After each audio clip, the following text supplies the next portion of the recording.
ইরানের উপরে ইরানের অনেকগুলো শহরে প্রায় ৬-৭টা প্রদেশে ব্যাপক বোমা হামলা চালিয়েছে। এর প্রতিশোধ নিতে ইরানও এই অঞ্চলে আমেরিকার ঘাঁটিগুলোতে আক্রমণ করেছে। শেষ পর্যন্ত ইরান যেসব দেশে আক্রমণ করেছে তার মধ্যে সেই সুদূর জর্ডানও আছে।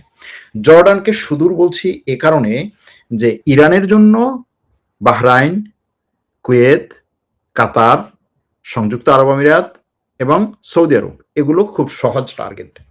কিন্তু জর্ডানে আক্রমণ করার জন্য এই সবগুলো দেশ পার হয়ে, সৌদি আরব পার হয়ে, তারপরে সেই সুদূর ইসরায়েলের সীমান্তের কাছাকাছি পৌঁছতে হয়। সেখানেও আজকে আক্রমণ করেছে, প্রায় 10টার মতো ব্যালিস্টিক মিসাইল নিক্ষেপ করেছে জর্ডানের একটা সামরিক ঘাঁটিতে, যেই সামরিক ঘাঁটিতে ইরানের দাবি অনুযায়ী আমেরিকার সৈন্যরা থাকে। ইরান বলছে আমেরিকা যদি তার উপরে আক্রমণ অব্যাহত রাখে সেও পাল্টা আক্রমণ অব্যাহত রাখবে। কিন্তু এখানে মধ্যপ্রাচ্যের যে আরব দেশগুলো, উপসাগরীয় আরব দেশগুলোর যে সংস্থা জিসিসি, তারা একটা বিবৃতি দিয়েছে এবং সেই বিবৃতিতে তারা বলেছে, যৌথ বিবৃতি, সব দেশগুলো এক হয়ে বলছে যে সর্বশেষ এই যে দুদিনের যে ঘটনাগুলো ঘটলো, এই ঘটনার জন্য ইরান দায়ী। কারণ ইরান হরমুজ প্রণালী দিয়ে জাহাজ যেতে বাধা দিয়েছে। ইরান এই বাধা দেওয়ার মাধ্যমে আমেরিকার সাথে যে একটা যুদ্ধবিরতি চুক্তি হয়েছিল সেই চুক্তি ভঙ্গ করেছে এবং পরবর্তীতে আমেরিকা যে পাল্টা আক্রমণ করেছে সেটারই উস্কানি দিয়েছে। সুতরাং এখানে পুরোপুরি দায়ী হচ্ছে ইরান তাদের কথা অনুযায়ী।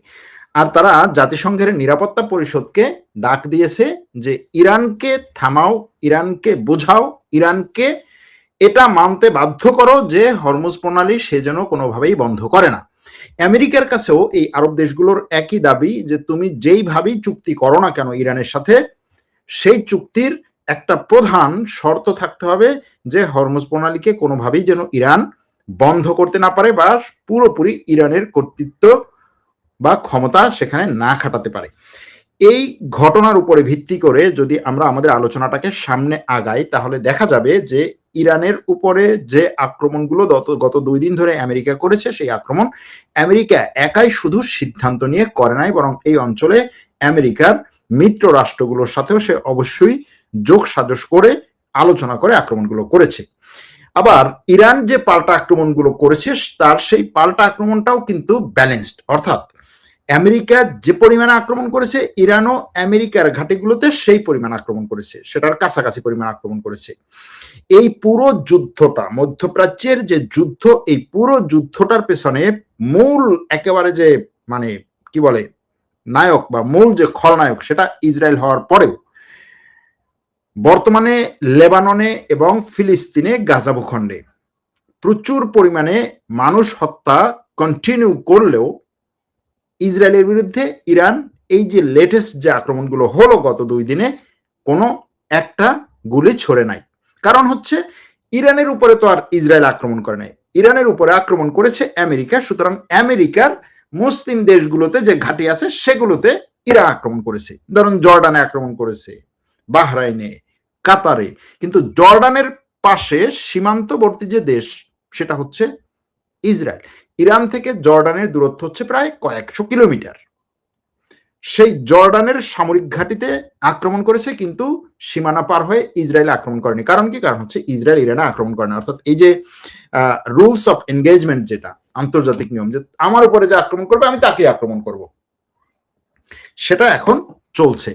এখন এই যে আক্রমণ পাল্টা আক্রমণে গিয়ে তাদের যুদ্ধবিরতি শেষ হয়েছে, এই যুদ্ধবিরতি শেষ হওয়াটা আসলে কোন লেভেল পর্যন্ত যেতে পারে, তারা কত দূর পর্যন্ত, কত কি বলে আর কত খারাপ করতে পারে এই যুদ্ধ পরিস্থিতিকে, এটাই হচ্ছে আজকের মূল প্রশ্ন আমাদের।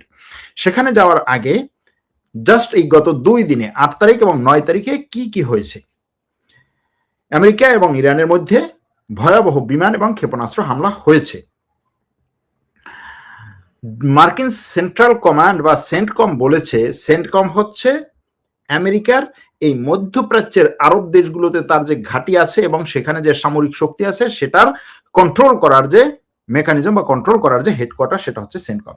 সেন্টকম বলছে যে ইরানের উপকূলীয় অঞ্চল সহ দেশের বিভিন্ন প্রান্তে প্রায় 90টি সামরিক এবং কৌশলগত লক্ষ্যবস্তুতে হামলা চালিয়েছে আমেরিকা। আক্রমণ যে সমস্ত জায়গায় চালিয়েছে তার মধ্যে রাজধানী তেহরান আছে, দক্ষিণ অঞ্চলীয় বন্দর শহর বন্দর আব্বাসে অনেক বেশি আক্রমণ হয়েছে। বুশেহেরে একটা পারমাণবিক স্থাপনার কাছাকাছি বা পারমাণবিক স্থাপনার যে এরিয়া, সেই মূল এরিয়ার বাইরে যে তার কিছু এরিয়া আছে সেগুলোতে আক্রমণ হয়েছে। বন্দর আব্বাসে মাছ ধরার জাহাজগুলো যেই জায়গাতে ভিড়ে, সেই জেটি বা ঘাঁটি, সেখানে আক্রমণ হয়েছে।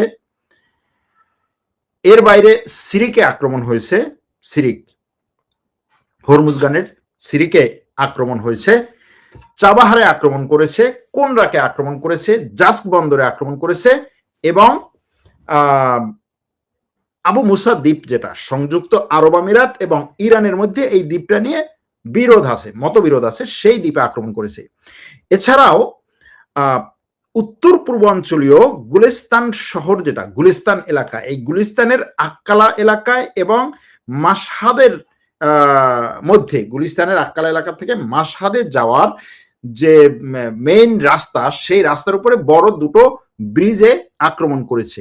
আবার একই সাথে ইরান থেকে চীন আর রাশিয়ায় যাওয়ার যে মেইন রেল লাইন, সেই রেল লাইনে আক্রমণ করেছে আমেরিকা। সেই রেল লাইন অনেক ক্ষতিগ্রস্ত হয়েছে।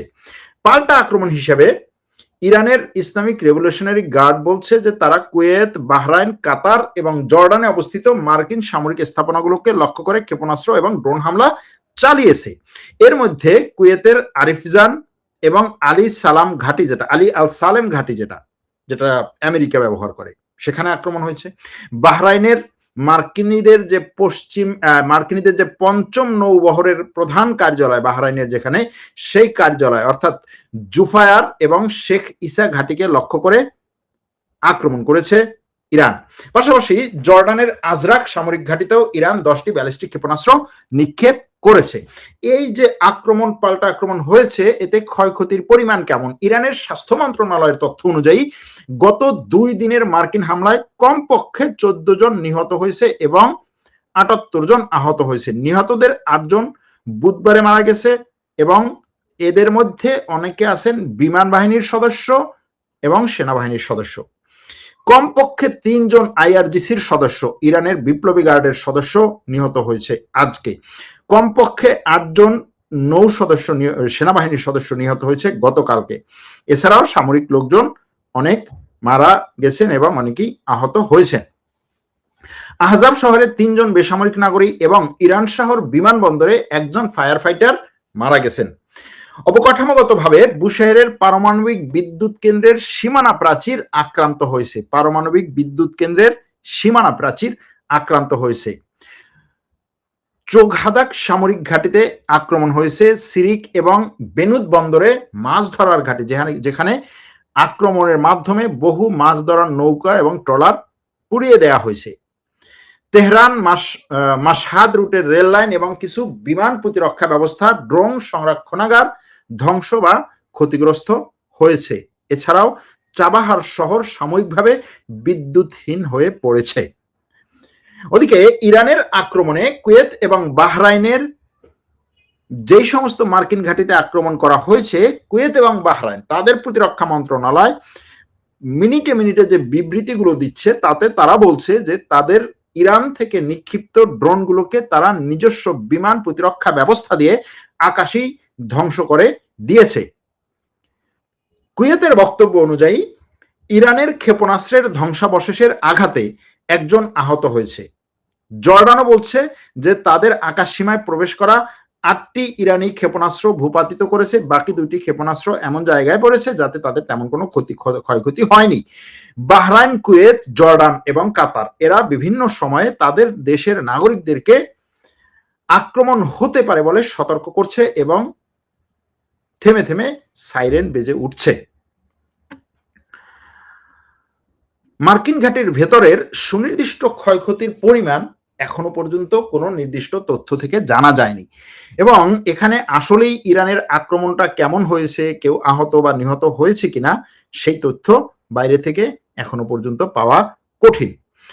সর্বশেষ দুই পক্ষ কে কাকে কি ধরনের হুমকি দিচ্ছে এবং সেই হুমকির আর পাল্টা হুমকি ভবিষ্যতে আমাদেরকে কোন দিকে নিয়ে যাবে সেটা একটু দেখে আসি।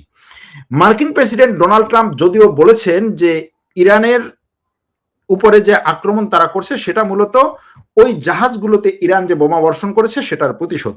ঘটনাটা কোন জায়গা থেকে শুরু হয়েছিল? ঘটনাটা মূলত শুরু হয়েছিল 2 দিন আগে। ইরান 3টা বাণিজ্যিক জাহাজে আক্রমণ করে, যেই 3টি বাণিজ্যিক জাহাজ হরমুজ প্রণালী দিয়ে যাওয়ার সময় ইরানের নির্ধারিত রুট দিয়ে যায়নি, বরং সে ওমানের উপকূল দিয়ে যাচ্ছিল।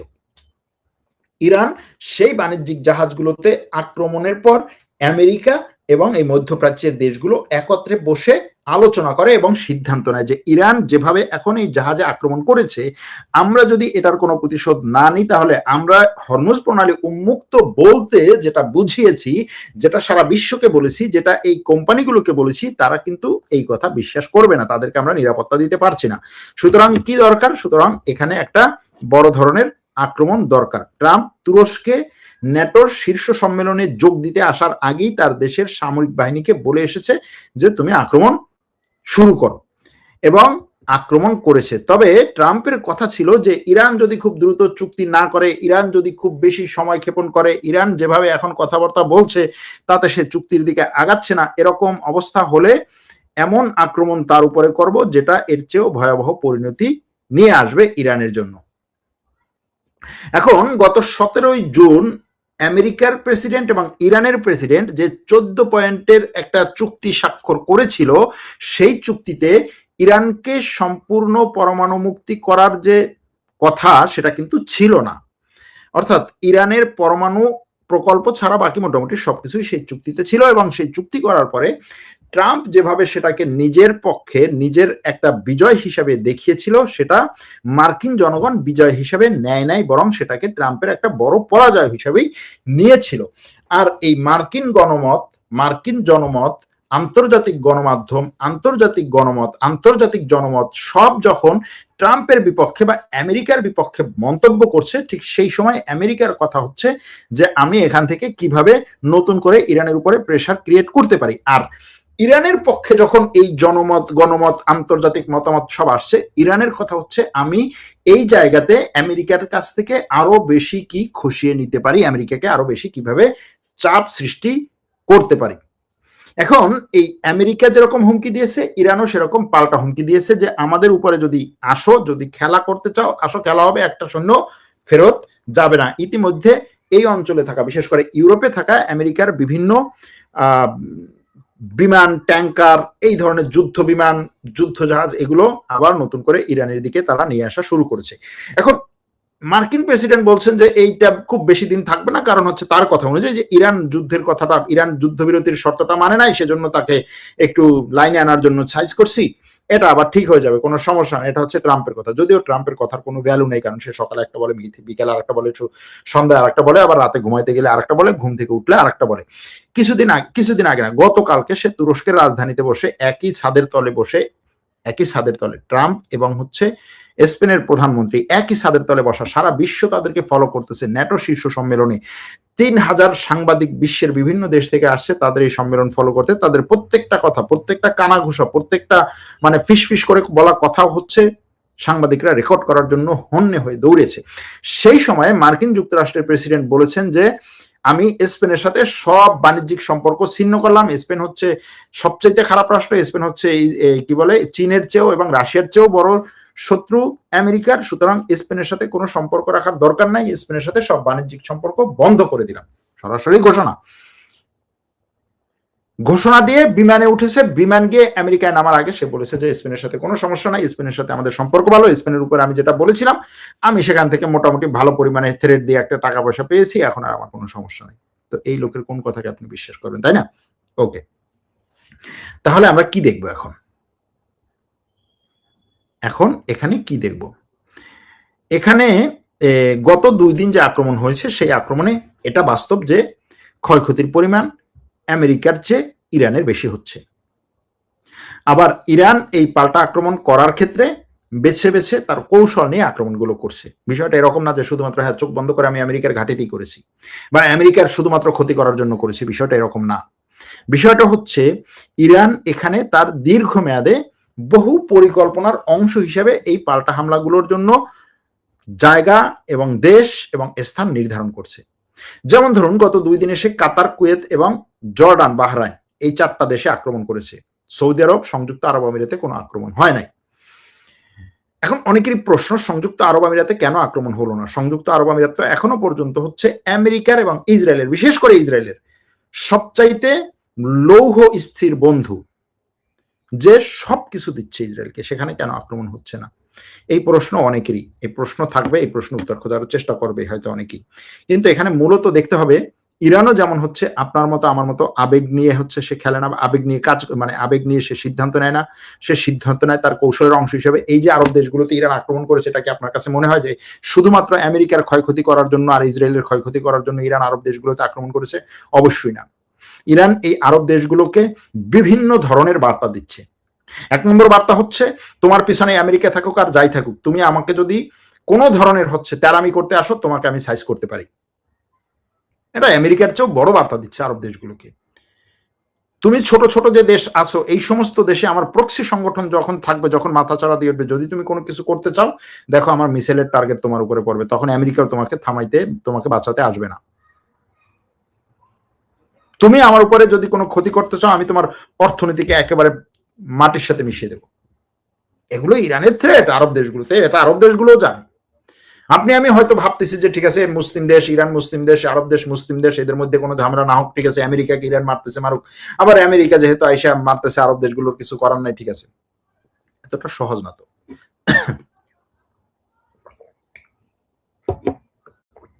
যদি প্রশ্ন আসে যে হ্যাঁ এই যুদ্ধে আমরা কার পক্ষ নেব, ইরানের অনেক দোষ আছে, তারপর আমি কার পক্ষ নেব, আমেরিকার পক্ষ নেব না ইরানের পক্ষ নেব, ঠিক আছে, ইরানকে মারুক, ইরান তো অনেক কিছু করেছে। কিন্তু এখানে আমি মনে করি যে অন্তত যত যাই হোক, মুসলিম ভাই হিসেবে যে হচ্ছে মুখে লা ইলাহা ইল্লাল্লাহ পড়ে, তার পক্ষে আপনার দাঁড়াতে হবে। অন্তত ওর চেয়ে তো তার পক্ষে, তার পাশে দাঁড়ানো আপনার দায়িত্ব। হ্যাঁ, ভাইয়ের দোষ থাকতে পারে, দোষ নিয়ে কথা বলা যেতে পারে, তাকে দোষ শুধরানোর চেষ্টা করতে পারে, তার সাথে লড়াইও হতে পারে, কিন্তু যখন সে আক্রান্ত হবে তখন ওর বিরুদ্ধে গিয়ে এর পাশে আপনার দাঁড়ানো দায়িত্ব। এখন এর বাইরে যে জিনিসগুলো আছে, যেমন এই যুদ্ধ আবার নতুন করে বড় ধরনের যুদ্ধে যেতে পারে কিনা, বড় ধরনের যুদ্ধে যাওয়ার সুযোগ নাই আমেরিকার। এই যুদ্ধটাকে বড় ধরনের যুদ্ধে নেওয়ার সুযোগ নাই আমেরিকার। কিন্তু এরকম একটা যুদ্ধ বাধুক, এটা নিয়ে আমাদের ওই বরিশালে ছিল, আমরা ছোটবেলাটা করতাম যে 2 জন যদি হচ্ছে আমাদের বন্ধুদের মধ্যে বা আমাদের যে ওই যে খেলার সাথীদের মধ্যে যে 2 জন যদি হচ্ছে একটু ঝগড়া শুরু করতো, আমরা হচ্ছে এরকম নক ঠোকরাতাম আর কি। এটা হচ্ছে আমাদের বরিশালে বলে যে এটা করলে হচ্ছে ওদের আরো বাজুক, এটাই তো দরকার। এটা আর কি আমাদের ছোটবেলার হয়তো মানে মজা, অথবা এটাকে কুসংস্কার বলতে পারেন। তো এখন ইসরায়েল হচ্ছে এরকম নক ঠেকাচ্ছে যে এদের মধ্যে আরো বাজুক। ইসরায়েল প্রধানমন্ত্রী এতদিন পর্যন্ত কিন্তু মোটামুটি তুরস্করে নিয়ে, এটা নিয়ে, সেটা নিয়ে মোটামুটি সে নিজের দেশের মধ্যে বিভিন্ন চাপে ছিল। যেই আক্রমণটা হয়েছে, এখন সবকিছু বাদ দিয়ে সে হচ্ছে ঝাঁপাইয়ে পড়ছে। এইটাই তো দরকার, ইরানকে ছাড়া যাবে না, ইরানকে ছাড়া যাবে না, তার কথা হচ্ছে ইরানকে কোনোভাবেই ছাড়া যাবে না, এটা হচ্ছে তার কথা। তারপরে কি, তারপরে হচ্ছে ইরানের এই যে কি বলে এটাকে, ইরানের পরমাণু অস্ত্র কোনোভাবেই ইরানকে হতে দেওয়া যাবে না, ইরানের মিসাইল প্রোগ্রামকে শেষ করে দিতে হবে। হ্যাঁ, সবাই তার জন্য থ্রেট। ইরানের অস্ত্র হইলে তার জন্য থ্রেট, আমেরিকা, ইসরায়েলে কি বলে, মিশরে অস্ত্র হইলে তার জন্য থ্রেট, তুরস্কের অস্ত্র হলে তার জন্য থ্রেট, হামাসের যে কাছে অস্ত্র গেলে তার জন্য থ্রেট। তার হাতে মরণ বিধ্বংসী অস্ত্র আছে, সে লক্ষ লক্ষ মানুষ মারতেছে, সে প্রত্যেক দিন মানুষ মারতেছে, সে এত নৃশংসভাবে মানুষ মারতেছে, এটা দুনিয়ার কোথাও নাই। মানে আপনি চিন্তা করেন যে আপনি একজন ফিলিস্তিনি, আপনাকে আপনার ঘর থেকে রাত্র 3টার সময় এসে ধরে নিয়ে গেল, আপনি ঘুমিয়ে আছেন, ধরে নিয়ে গেল, আপনার বাচ্চাদেরকে সেখানে বসে হচ্ছে লাথি দেওয়া, থাপ্পড় দেওয়া, মারা, পিটানো, আপনার স্ত্রীর কি বলে যত ধরনের অপমান আছে সবকিছু করে ওই ঘুমের মধ্যে থেকে। আর এটা এরকম না যে হচ্ছে এসে আপনার দরজা বলতে চাই আমরা পুলিশ আসছি দরজা খোলো, এরকম কোনো কিছু না। আসছে ধুমধাম করে দরজা ভেঙে টেঙে বুলডোজার টুলডোজার নিয়ে গেল। আপনি ইসরায়েলের পুলিশ স্টেশনে যাচ্ছেন, এই আমার অমুককে তো নিয়ে আসছে, তার বিরুদ্ধে কোনো কেস তো এখনো পর্যন্ত হয় নাই, তার বিরুদ্ধে কেস হইলে আমরা হচ্ছে উকিল ধরবো, মা কোর্টে যাবো, বলে পরে পরে পরে পরে তারে আমরা নিয়েই আসিনি, এরকম কিছু। 3 দিন পরে মনে করেন 3 দিন তারা নিয়ে সেই রকম পিটাইলো, গরম পানি, ঠান্ডা পানি, পিটানো, লোহা দিয়া, হ্যাঁ, গায়ে লোহা ঢুকানো, বিভিন্ন ভাবে অত্যাচারের যত প্রকার আছে করার পরে তাকে আবার হচ্ছে গাড়িতে করে নিয়ে আসলো। গাড়িতে করে কিরকম, গাড়ির যে সামনের গ্লাস, সেই গ্লাসের যে সামনের অংশ ওইখানে বসাইয়া তাকে বাঁধলো, বাইধা হাত পা বাইধা তারপরে হচ্ছে গাড়ি চালাই নিয়ে আসলো, নিয়ে আইসা তার বাসার সামনে গাড়ি থামালো, থামানোর পরে বুলডোজার দিয়া তার সামনে বসে তার বাসা ভাঙলো, তার বাসা গুড়াইয়া দিল। তার বাসায় যত জিনিসপত্র ছিল হয়তো দেখা গেছে তার ছেলে মেয়েরা, বউ স্ত্রী অমুক সমুক, যে অন্তত আমার এই জিনিসপত্রগুলোকে আমি নিয়ে যাই, তাদেরকে ওইখানে বসে পিটাইলো এবং জিনিসপত্র ওটার মধ্যে ধ্বংস করে দিল। নির্যাতনের লেভেলটা কত, নির্যাতনের লেভেলটা কত। এরপরে যদি সে হচ্ছে আপনাকে লেসন দেওয়া শুরু করে, সে লেসন দিবে আপনাকে ডেমোক্রেসি লেসন, সে লেসন দিবে আপনাকে হচ্ছে কি বাক স্বাধীনতার লেসন, সে দিবে আপনাকে হচ্ছে সংবাদপত্রের স্বাধীনতার লেসন, আরো কত ধরনের লেসন দিবে। এবং সেই লেসনগুলো আবার মুখস্থ করে আমরা কি করব, ওই ইসের মতো, ওটাকে বলে হচ্ছে তোতা পাখির মতো হচ্ছে সেটা মুখস্থ করে আবার আমরা বলবো, বলি তো, এটাই তো করি, তাই না? যাই হোক, ওইদিকে নাই গেলাম।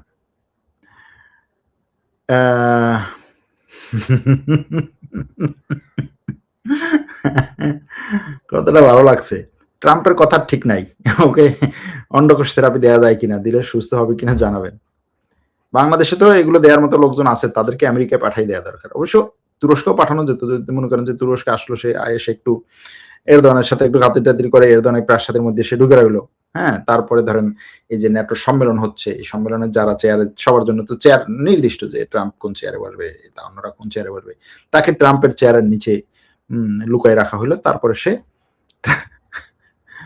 ট্রাম্পের ওই বাংলাদেশে পত্রিকায় পড়েছিলাম যে হচ্ছে সংবেদনশীল অংশ ধরে চাপ দেওয়া, হ্যাঁ, তখন মনে করেন যে হচ্ছে এটা হইতে পারে। আমরা আসলে অনেক কিছুতেই ব্যাপক পরিমাণে হচ্ছে পারঙ্গম, আমরা পারি না, মানে এমন ক্রিয়েটিভ জিনিস আমরা করতে পারি যেটা ইসরায়েলও পারে না, এরকম একটা পরিস্থিতি আর কি আমাদের। তো যাই হোক, তুরস্ক আর বাংলাদেশের কথা যেহেতু আসলো, সেহেতু দেখলাম বাংলাদেশের পত্রপত্রিকায় যে বাংলাদেশ এবং তুরস্কের মধ্যে একটা চুক্তি হয়েছে এবং বাংলাদেশে ড্রোন ফ্যাক্টরি করা হবে। তুরস্ক এবং বাংলাদেশের যৌথ বিনিয়োগে একটা ড্রোন ফ্যাক্টরি করা হবে। তুরস্কের কোন কোম্পানি থেকে করা হবে এটা হয়তো এখনো পর্যন্ত জানি না, তবে হতে পারে এটা যে তুরস্কের সরকারের কাছাকাছি ঘেঁষা যেই সমস্ত বিখ্যাত ড্রোন ফ্যাক্টরি কোম্পানি আছে, বাইকার হতে পারে বা অন্য কেউ হতে পারে, এরকম ড্রোন বানানোর জন্য বাংলাদেশ এবং তুরস্ক একত্রে কাজ করছে। শুধু ড্রোন বানানো না, তুরস্কের সাথে বাংলাদেশের আরো বিভিন্ন ধরনের সম্পর্ক উন্নয়ন হচ্ছে, বিনিয়োগ বাড়ছে বিভিন্ন দেশে, বাংলাদেশ থেকে তুরস্কে বিনিয়োগ আসা, তুরস্ক থেকে বাংলাদেশে বিনিয়োগ আসা, ব্যবসা করা, বিভিন্ন সেক্টরে বিনিয়োগ, ব্যবসা বাণিজ্য, অর্থনৈতিক সম্পর্ক, এগুলো বাড়ছে এবং আস্তে আস্তে আরো বাড়বে। তবে এই কাজগুলো করতে গিয়ে অবশ্যই দুই পক্ষের ভালো করে চিন্তা ভাবনা করে, হিসাব করে, আবেগ তাড়িত না হয়ে আবেগের ঊর্ধ্বে উঠে কাজ করা দরকার। সেটা যেমন রাষ্ট্র পর্যায়ে করা দরকার, তেমন ব্যক্তি পর্যায়ে করা দরকার। রাষ্ট্র পর্যায়ে এই কাজগুলো করতে যেমন রাষ্ট্র পর্যায়ের বিভিন্ন ধরনের হচ্ছে পরামর্শক থাকে, ব্যক্তি পর্যায়ে এই কাজগুলো করতেও আপনাদের পরামর্শ নেওয়া দরকার। সেই পরামর্শ নেওয়ার জন্য আপনারা আমাদের সাথে যোগাযোগ করতে পারেন।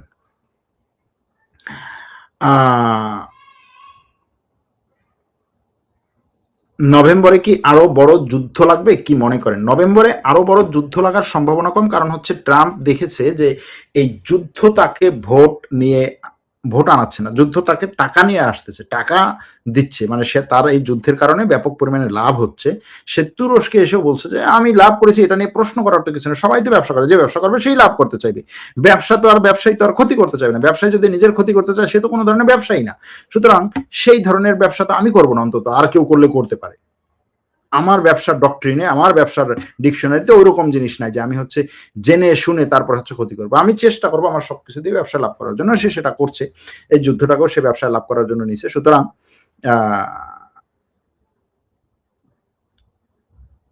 সে অর্থনৈতিকভাবে লাভবান হবে, কিন্তু নভেম্বরে যুদ্ধ চালিয়ে নিলে তার ভোটের দিক থেকে ক্ষতি হওয়ার সম্ভাবনা অনেক বেশি। হয়তো এরকম হতে পারে যে ট্রাম্প ভাবলো যে আচ্ছা ঠিক আছে, আমি তো আর এমনিতেও হচ্ছে ভোট পাবো না তেমন একটা, 2 বছর আছে, এই 2 বছরে এবার যদি আমি একটু সিনেটে এবং কংগ্রেসে যদি 2, 4টা 5টা সিট একটু কমে টমে যায়, তারপর 2 বছর যে কোনো ভাবে হোক আমি মোটামুটি হচ্ছে কয়েক বিলিয়ন ডলার কামাই করে যদি যেতে পারি, সেটা আমার জন্য আরো ভালো। ভোট দিয়ে আর করবো কি, আমি নির্বাচনী না হয় নাই দাঁড়াইলাম, এটা হতে পারে। তা একজনে বলেছিল যে ট্রাম্প ক্ষমতায় তো আসছেই তো হচ্ছে এই টাকা কামাই করার জন্য, সে তো আমেরিকার চালানোর জন্য আসে না, সুতরাং সে তো টাকা কামাই করছে, তার কাজ তো সে ঠিকই করে নিচ্ছে। এক দর্শক বলছেন ইরানের কোনো দোষ নাই, নিজ ও উম্মাহার জন্য কাজ করছে। এটার সাথে আমি একমত না। আমি যেটা বলেছি যে আমি ইরানকে সাপোর্ট করি এজন্য যে মাজলুমের পক্ষে, এজন্য যে সে আর কিছু হোক আর না হোক অন্তত মানে ওদের থেকে আমাদের অনেক কাছাকাছি। কিন্তু ইরানের কোনো দোষ নাই এটা বলা এতটা সহজ না। অন্তত এই যুদ্ধে হয়তো নাই যে আমেরিকা এবং ইসরায়েল ইরানের উপরে এসেই তো আক্রমণ করেছে, এটা দোষ নাই, এটা ঠিক, নিজে গিয়েই তো আক্রমণ করেছে। ইরান তো আর তাদের উপর গিয়ে আগে আক্রমণ করে নাই, 100% ঠিক।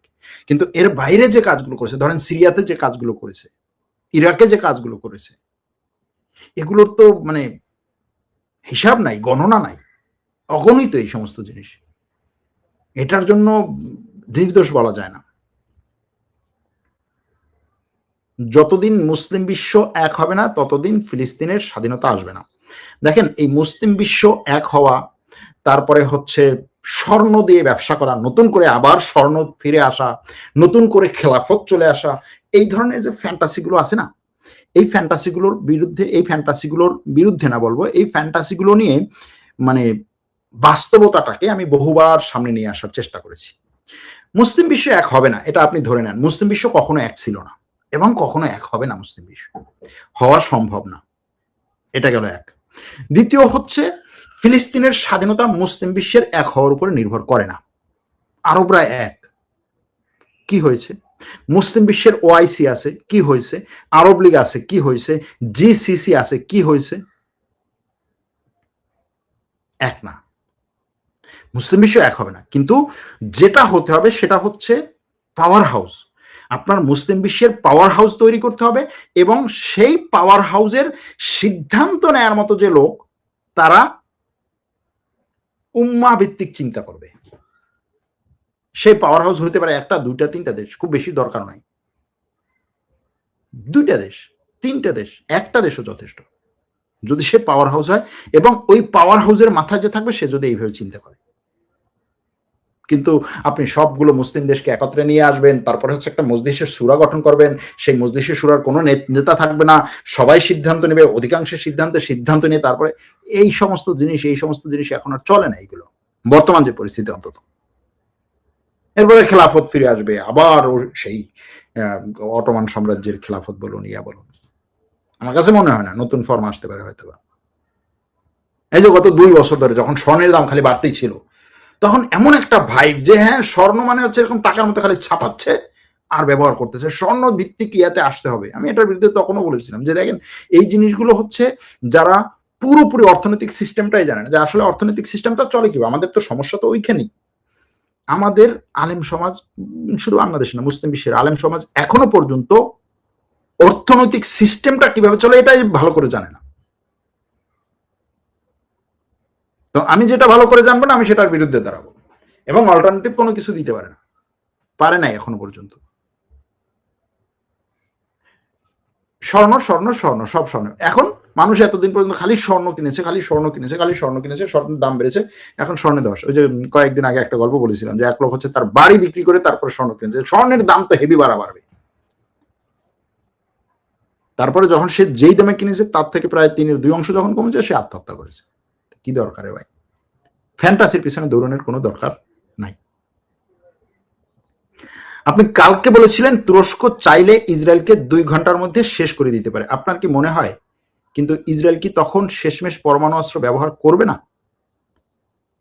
আমার মনে হয় ইসরায়েল তখন শেষমেশ পরমাণু অস্ত্র ব্যবহার করবে, কিন্তু এটা নিয়ে যদি হচ্ছে পরিকল্পনা নিয়ে আসি, মানে পরিকল্পনা যদি বলি, এখন এটা তো এরকম না যে হচ্ছে আমি বললাম আর 2 মিনিটে 2 দিনের কি 2 ঘন্টার জন্য হচ্ছে করে ফেললো। এটার যদি আপনি পরিকল্পনা নিয়ে আসেন যে কোনো একটা দেশ চিন্তা করলো যে আমি 2 ঘন্টার মধ্যে ইসরায়েলকে শেষ করব বা ইসরায়েলের ভিতরে গিয়ে আক্রমণ করার মতো ক্ষমতা আমার আছে, যেটা ইরানের এখন নাই, সেটা হচ্ছে বাস্তবতা। যে তার হচ্ছে বিমানগুলো উড়িয়ে নিয়ে 100টা 150টা বিমান উড়িয়ে নিয়ে ইসরায়েলের উপর আক্রমণ, সে শুরুতে আক্রমণ করবে কোন জায়গায়? অতর্কিত যেরকম আক্রমণ করেছে না ইসরায়েল এবং আমেরিকা 150-200 বিমান নিয়ে ইরানে, অতর্কিতই তো ছিল, কোন প্রস্তুতির আগেই হচ্ছে তার উপরে তার মানে মূল জায়গাগুলোকে ধ্বংস করে দিয়েছে, তাই না? মূল জায়গায় কি আপনার হচ্ছে মানে ইরানের পারমাণবিক অস্ত্রকে, ইরানের পারমাণবিক অস্ত্র হচ্ছে আয়াতুল্লাহ আলী খামেনি, সেই পারমাণবিক অস্ত্র আগেই ধ্বংস করে দিয়েছে। তো এরকম যদি হয় যে আক্রমণ করবে সে অতর্কিত আক্রমণ করে পারমাণবিক অস্ত্র যেই জায়গায় আছে এটা ধ্বংস করে দিবে, পারে না? সে তো এটাই করবে যে যাবে, ওর যদি ধ্বংস হয়ে যায় ও তো আগে আমাকে টার্গেট করবে ওই জিনিস নিয়ে। যাই হোক, এটা একটা হাইপোথিসিস। এটা একেবারে যে আমি যেভাবে চিন্তা করি সেটাই যে তারা এই মুহূর্তে করছে সেটা।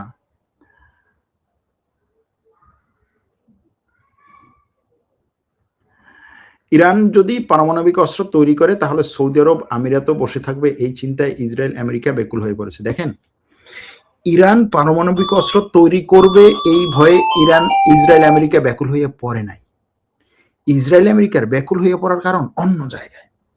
ভাই, এইখানে পারমাণবিক অস্ত্র বিষয় না। আমি কতবার বলার চেষ্টা করছি, পারমাণবিক অস্ত্র বিষয় না। ধরেন কথার কথা, ইরানের আজকে পারমাণবিক অস্ত্র আছে, ইসরায়েল ইরান আক্রমণ করবে না তাই মনে হয়? আপনাদের কি এই হিসাব নাই যে পারমাণবিক অস্ত্রওয়ালা দেশে আক্রমণ করে না করে ছোট দেশগুলো? এই জিনিস দেখেন নাই? পারমাণবিক অস্ত্র থাকলে তার কাছে আক্রমণ করে নাই না? সুতরাং বিষয়টা ওইখানে না যে ইরানের পারমাণবিক অস্ত্র তৈরির, খালি ইরান পরমাণু অস্ত্র তৈরি করতে চায় এটার জন্য, আর কিছু না। যদি আজকে ইরান বলে যে আমি পরমাণু অস্ত্র তৈরি করবো না, শেষ হয়ে গেল সবকিছু। আজকে যদি ইরান তার পরমাণু অস্ত্রের যে সমস্ত ইকুইপমেন্ট আছে, অর্থাৎ যে ইউরেনিয়াম আছে সমৃদ্ধ করা, সেটাও যদি আমেরিকা ইসরায়েলের হাতেও দিয়ে দেয়, তারপর আপনার মনে হয় যে আগামীকালকে ইরান আক্রমণ করবে না? এগুলো বাহানা, এগুলো একটা বাহানা। যেমন ধরেন তুরস্কের উপর থেকে, তুরস্ক S-400 কেনার কারণে তুরস্ককে F-35 যুদ্ধ বিমান প্রকল্প থেকে বের করে দিল। তুরস্কের কাছে F-35 প্রকল্প যে না, এই দুইটা একত্রে থাকতে পারবে না একটা দেশের কাছে। এখন আজকে যদি তুরস্ক সিদ্ধান্ত নেয় যে আমি S-400 আকাশ প্রতিরক্ষা ব্যবস্থা ধ্বংস করে দেবো, আমেরিকা এবং ইসরায়েলের সামনে বিষয়ে ধ্বংস করে দেবো, বা আমি রাশিয়ার কাছে ফেরত দিয়ে দেবো, তারপরেও আমেরিকা, ইসরায়েল এবং গ্রিস F-35 তুরস্কের কাছে যেন বিক্রি না করা যায় সেটার জন্য কাজ করবে। বিক্রি করার মতো টাকা দেওয়া জিনিস যেন, তার টাকা দেওয়া জিনিস সে নিয়ে আসবে, সেটা যেন না নিয়ে আসতে পারে, সেটার জন্য এরা কাজ করবে। তাহলে ওইটার সাথে একটা সম্পর্কটা কি, যে তুমি এটা যদি না করো তাহলে এটা আমি তোমাকে, এটা করার কারণে আমি তোমার উপরে নিষেধাজ্ঞা দেবো, ওকে আমি ওইটা করবো না, তাহলে তুমি নিষেধাজ্ঞা তুলে নাও, নিবে না। কারণ ওইগুলো হচ্ছে বাহানা, সুতা। ওইগুলো দিয়ে তারপর হচ্ছে আপনাকে একটা কিছু তো বলতে হবে, তাহলে তুমি এটা করছো এটার জন্য এটা। বিষয়টা ওইখানে না, বিষয়টা হচ্ছে সে তার কন্ট্রোলের বাইরে কাউকে শক্তিশালী হতে দিতে চায় না, এটা হলো বড় জিনিস, সহজ কথা যেটা।